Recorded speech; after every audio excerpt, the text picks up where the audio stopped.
Hello, everyone, and welcome to 180 Degrees of Impact. My name is Matt Scott, and today I'm very thankful to be joined by Georgina Wilson. Georgina, how are you doing today? I'm doing very well, thank you, Matt. Very well indeed. Thank you, and I appreciate you joining me, and I appreciate your big smile because I'm starting my day, so it's good to start the day on a positive note. Um, but just as we get started with introducing you to the 180 Degrees of Impact audience, I'm wondering if you could introduce yourself and tell us who you are and what you're all about. So, as Matt said, my name is Georgina Wilson, and I guess I'm on a mission to change the world in a summary. But what I'm doing basically is supporting leaders for positive change in their business and community, and I do that through workshops, facilitation, and coaching. Mm-hmm. Amazing. So I think it's interesting because you trying like working to make an impact is a lot of what the people that I meet are doing. So I'm curious to hear about exactly why you do the work you do, how you do the work you do.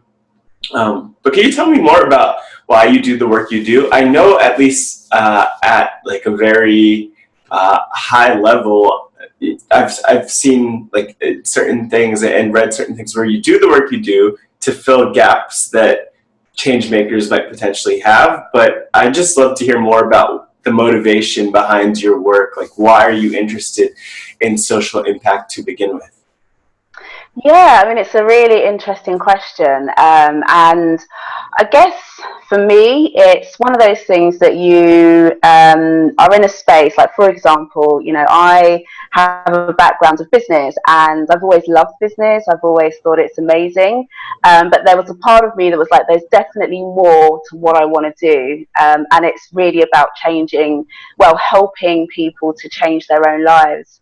And I found that I was just doing this like with my friends, with family, like, right, what is it that you're trying to achieve? What's happening? Let's grab a coffee, get a notepad and pen, let's work this out. And I realized that it came from this really deep desire to enable change and to facilitate changing others. But I guess what I found is that I'd have these one-off conversations, and they were amazing and they were great, but I felt that I wasn't able to create enough impact. So what I realized is that actually by having these conversations or facilitating these things with those who are really kind of ready to lead things and have a really positive impact on their surroundings, that actually that change was able to be disseminated much wider. And so I just found that there were so many people that had amazing ideas. They really wanted to make change, but they sometimes just didn't know how. They didn't have the tools. They didn't have the confidence, which is major. And so I was like, if I can help as many people to do that on this planet, then I think that actually that's the thing that I'm going to do. That's the kind of calling or whatever it is that you want to call it, that's going to enable people to be able to fulfill their dreams in creating those changes.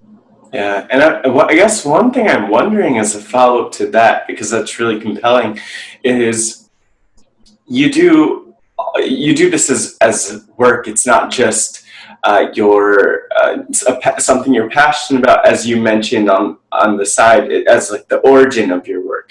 So how did you decide to turn this interest into a business, or how did you realize that you could turn it into a business or something that you actually become the founder of?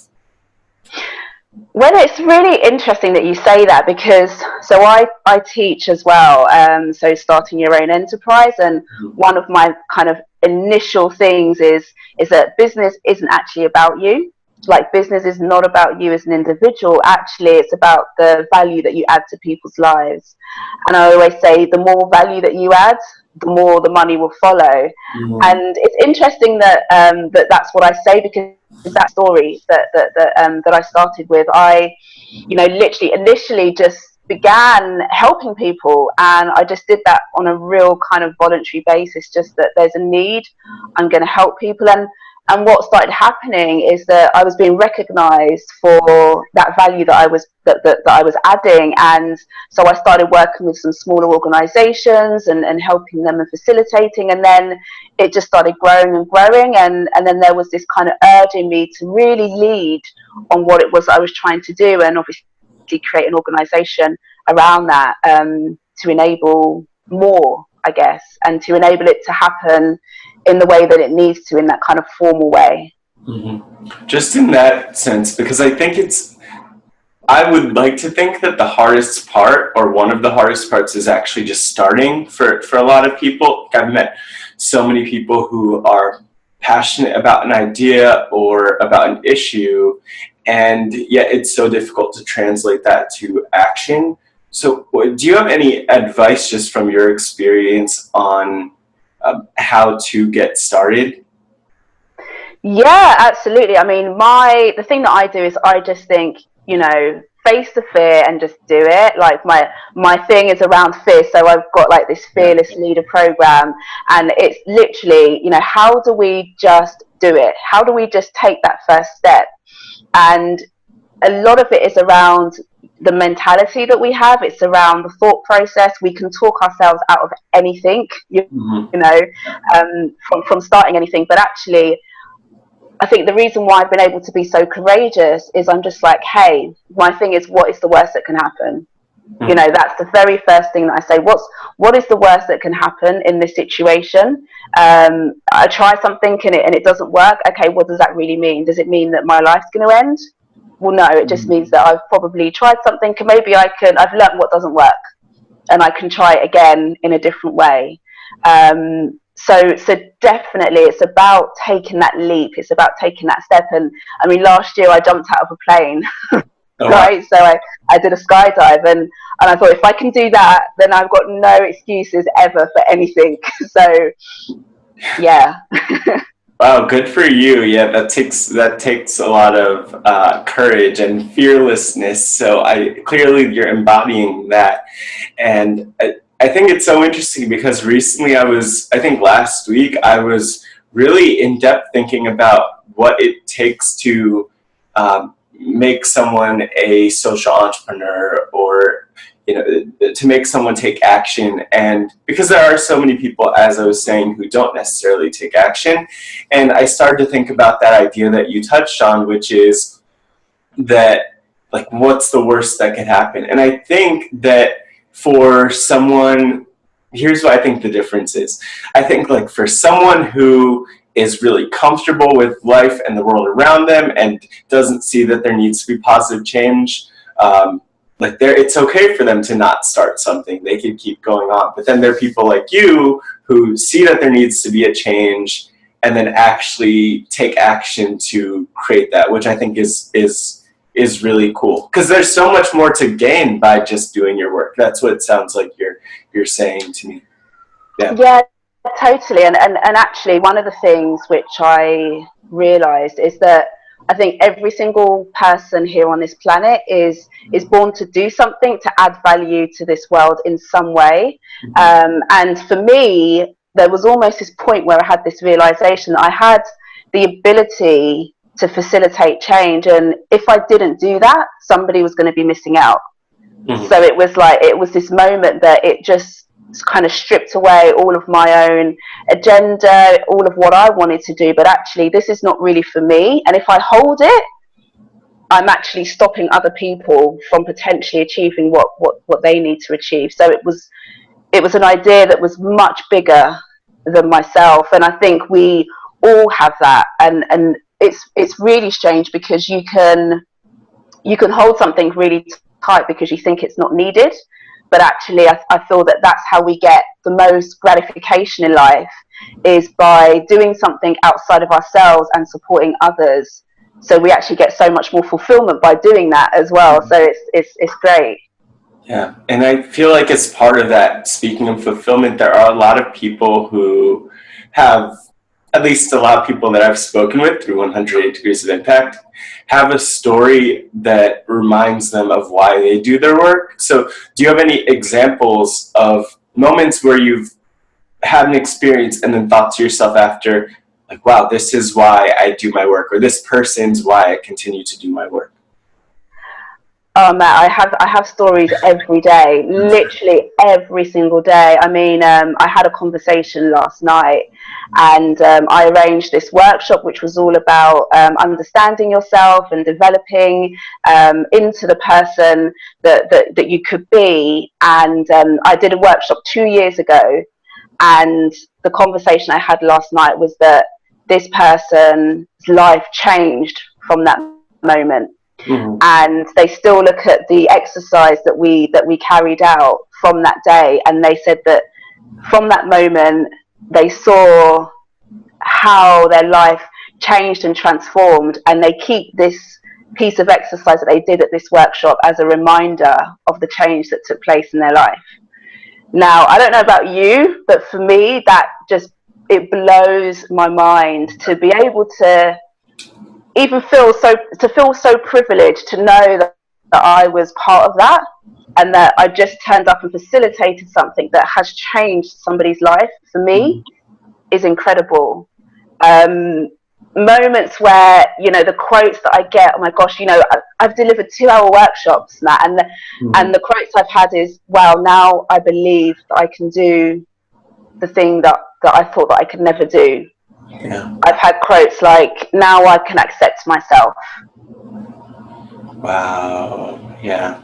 And you can't put those things into words how I feel. There's moments where I'm like, okay, I need to really try and keep it together because I'm facilitating this, but to me this is not work. This is life changing, Mm-hmm. transformational experiences that take Mm-hmm. place. Because what happens is, in the gap of where I feel that my work comes in, it's allowing people to believe that they are capable. And Yeah. for me, that's the bit that is missing. It's all good going to courses and learning different trades and learning these things, but if you don't believe that you can do it, you're never going to take that step. And so seeing people go through this process of, gosh, I don't think I'm capable of doing this, to actually, I'm going to do it, and I can do it, that is just incredible. Right. And I think it's interesting because there's like, if you make one person's life better, or have an impact on one person's life, that is meaningful. But to do that with so many more people, like, to do what you're doing and have people feel like they can do something positive, especially when it's creating positive change, or leading others, that's powerful stuff. And I think it's so hard to, like, for me, it's so hard to wrap my head around that, because, like, when I was in college, for instance, I was, and still to this day to an extent, but mostly when I was in college, I was involved in our in my university's Students Against Sexual Assault organization. And so a lot of there, you get that kind of comment, and for me it just breezes over my head. But like, when do you find time to actually take it in and appreciate all of it? Because I feel like, I don't know about you, but for me, it's like I focus on doing what I have to do and on my work, and it's so hard to appreciate, like, the positive feedback that you get. Yeah, I mean, to be honest, I kind of work hard and play hard. Mhm. So I really like to have some downtime where I can actually digest everything that's happening in and around me. So it's just time to reflect and actually absorb what's really happening. But at the same time, it's still continuing that process where you're able to kind of empty yourself of your own ego, Right. because you can get to the point, if somebody is saying these things, you can start to maybe get a bit puffed up and that sort of thing. But it's emptying yourself of that and just thinking, you know what, what I realize is that this is what everyone has in them already. I am literally just supporting them. But it's also important for me to understand the impact and how powerful it is, what's actually happening. And that, for me, is just very, very encouraging. Mhm. Sometimes it can be really overwhelming, don't get me wrong, because it feels so big. It's like, wow, this is incredible what's happening in front of my face right now. But it just makes it that much more real, and it allows me to be so grateful, like so grateful that I get to do this, and I can't believe I get paid for it. Like I just can't believe that I can make money and live Yeah. from helping people. It's incredible. Yeah, I use that word, and I don't use it lightly, because it actually is. But yeah, it's important to digest. I think a lot of times when we are doing things which are so impactful, it's easy to just be on the conveyor belt and just keep going, like you said. Mhm. But taking time out, which I really try and make sure that I do, is just that time to be kind of normal and just, yeah, digest it, let it kind of sink in, let it resonate, and take on board what people are saying. Hmm. Yeah, it's exciting to see the work that you're doing and your approach and your philosophy when it comes to it, because it is so heartfelt and meaningful and impactful. And so I'm glad that we could have this conversation. And I guess another piece I'm wondering about is just the something we haven't really touched on much, which is the biggest challenge or the challenges that come with the work that you do. Yeah, I think, I mean, in life there's always like so many challenges. I think, my biggest challenge is saying no. Mm-hmm. um, because there's like so much of a need out there, and I think once you get to the point where you begin to be recognized for what you do, like for example, there's not a week that goes by that I don't get requested to deliver or work with somebody like at least 2 or 3 times a week, Right. like as a bare minimum, which is an amazing privilege. And you just think, oh my gosh, these people are in need. So obviously they've recognized there's a need, and you want to be able to help them. You want to be able to help everybody, and sometimes you just really can't. You really cannot do it. And for me, that kind of burns me. That burns me a lot, which is one of the reasons why actually I've changed my business model so that I'm able to. The process I'm going through now is to be able to deliver a kind of trainer program, so that if this can be duplicated, and Mm-hmm. and lots of people can have access to the things that I do. And this is just, I'm just at the beginning of that process now, but it is saying no. It's just like, you want to help so many people, but you need to make sure that you look after yourself, Yeah. because yeah, ultimately if you burn out, then and I know what I'm like when I'm no good for anybody. I tell you. So it's really important to do that. It's really difficult for me, especially of late, because there's been so many amazing things happening that you kind of want to be part of it all. Mm-hmm. But yeah, I'd say that's my biggest challenge. And another thing, I guess, is which is one of the things that I teach around, when you are in leadership, you need to make sure that you have your peers and you have your support, because it can be, you can feel really isolated, and there's times when you're struggling and you're going through your own challenges, but everybody is looking to you as the person at the top, and you need to be strong, you want to be strong, but you can't always be. And it's about, I guess, being really true and open and honest with yourself, and allowing yourself to go through the process that you need to, and ensuring that you've got your team, that you've got your support that you need, and that you're looking after your own well-being as well, and prioritizing yourself, because without you, this doesn't happen. Do you know what I mean? Yeah. And I think that's powerful. And I guess the biggest lesson, because I'm sometimes when I'm having these conversations, I'm thinking, like, if someone happens to be watching this and they're thinking, okay, how could I apply that to my own life? Because like I could relate to all of that you were saying, and I feel like a lot of people look at it, and whether they can directly relate or not, the biggest thing that I think anyone could take away is that when you're working towards something, or when you're creating something, whether it's a business, like a movement, an initiative, whatever it might be, there is like this balance, like a work-life balance you have to figure out, and you have to balance out like things in your personality, like trying to constantly say yes and wanting to always do more with, but I need to be able to do this like long term. I need to have the energy and the willingness to get up in the day to do my work so that I can continue to live this life. So I don't know. I think it's really a powerful lesson that it's all about balance. I feel like we're all still figuring it out. And actually, that leads to my final question, or one of my final questions, which is just about looking forward and or even looking back, depending on which you think is more fitting.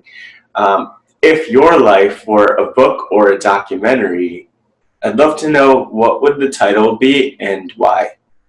Mm, that's such an interesting question. I really, really love that question. Um, so thinking about that, I think the book would be something like The Pursuit of Purpose. The pursuit of purpose. Yeah, and I guess the reason why I say that is that it's not, I feel like so many of us go through this process of, going to school and going to college and maybe going to uni and getting the 9 to 5 and getting these things which we're taught that we should do, right? Right. But I just feel like life is so much bigger than that, and it's about purpose. It's about what we're here for, how we participate in this world in a positive way, and how we grow and how we learn together, and how we. Well, this is what I say. I don't know if this is true, but I say that we're all inventors, right? We're all creative. We all have something to bring and to add value to. So what is it? What's our purpose? What is it that we're trying to do? And I say the pursuit of purpose is because it's a journey, it's a journey that we take, and it's about how we get there and all the things that we learn along the way, and how we evaluate and constantly think about what's important, and how we arrive at this place, and actually what is purpose in the first place, first and foremost, and then what is it we need to do to get there. And actually one of the key things that I've learned in my journey is even though I've called it the pursuit of purpose, actually you don't need to fight purpose. Mm-hmm. It doesn't take a lot of energy because it's very natural. The thing that you love, the things that you care about the most, tends to be what your purpose is around. Mm-hmm. So actually pursuit of purpose is almost letting go. Wow. I like that. I like that a lot, actually. And I think it fits your work perfectly. Yeah, that is tough. It's tough to figure out what you want to do with your life and your purpose. I think, at least from my experience, I'm 25. I almost forgot how old I was. I'm 25, but I feel like a lot of people around me struggle with that at this point,